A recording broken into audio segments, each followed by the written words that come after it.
These are my 3 cards. Here's my audience. Would you live near an active volcano? If so, what would you do if you were told that there was an impending eruption, but they had no idea when? Could be weeks, could be months. Would you pack up your bags and leave, or would you wait it out? I am going to inform you of the deadliest eruption in U.S. history.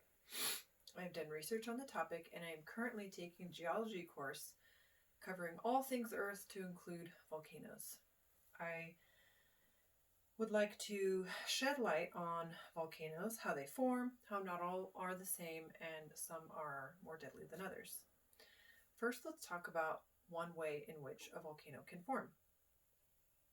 Earth is made of several plate tectonics. There are 7 major ones, according to Anderson at mantleplumes.org.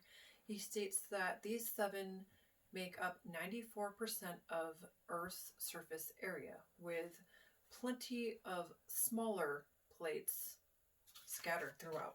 Whoops. Now, these plates they're not stationary, they shift around, and they can do this in 3 different ways. There is a divergent boundary, which means they pull apart. There is a convergent boundary or subduction zone, which means that they collide or subduct down like this. And there is also the transform boundary, which means the plates slide side by side. All but the latter can have volcanic activity. Which boundary do you think had to happen for Mount St. Helens to form? According to the text in Earth: An Introduction to Physical Geology, that volcano formed because of a convergent boundary. If you remember, that is when the plates collide. To be a little bit more technical, Mount St. Helens is a part of the volcanic arc in the Cascade Range. This formed when the Juan de Fuca plate subducted under the North American plate at a bent downward slope. The text states water driven from the subduction plate triggers melting in the mantle, thus starting the inevitable process of magma formation and eventual eruption. Now that we have gone over one way in which a volcano can form, let's talk about the different kinds. Did you know that there were other kinds? They're not all made equal. Some are small, some are wide and flat, some are very tall. Some have magma that pour out very slow and gentle, not creating any real hazard, assuming you move out of the way. Others are very catastrophic and erratic. These are stratovolcanoes or composite volcanoes. They're the same thing. They are the ones that you would typically think a volcano to look like, tall, triangular, and pointy. And that is what Mount St. Helens is classified as.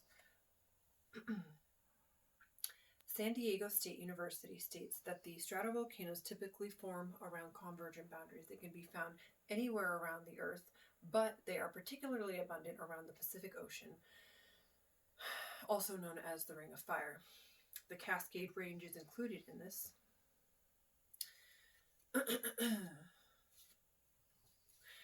The San Diego State University also states that the eruptive history of most stratovolcanoes is highly explosive.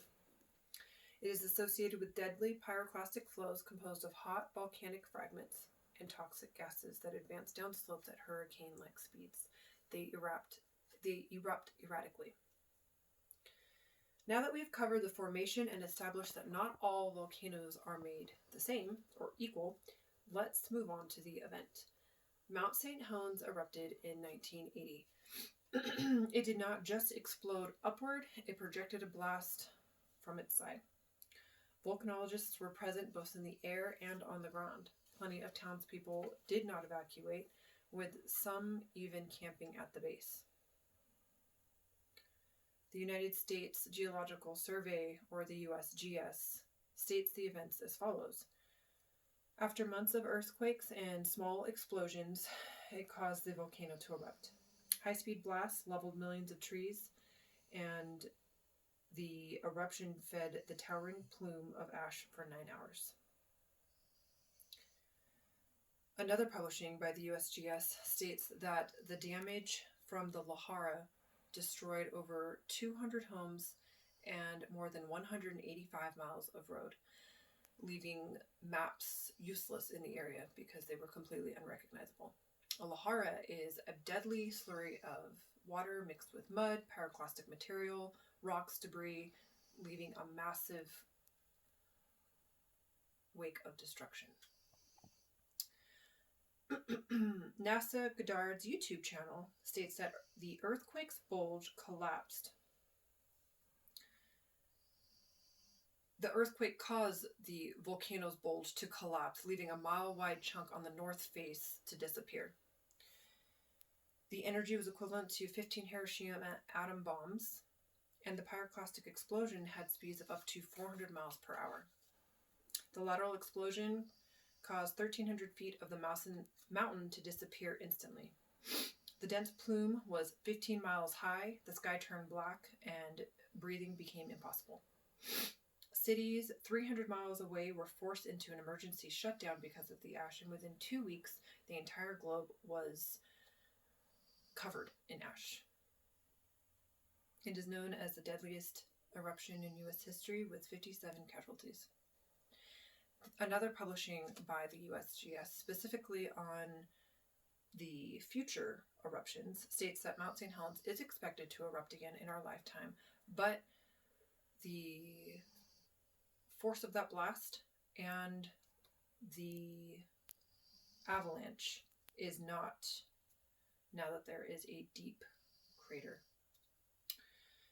In conclusion, volcanoes are serious. Not all are equal. Some are more deadly than others. Volcanoes are natural and beautiful, but should be respected for the incredible force that they are. Until the next speech, thank you for your time.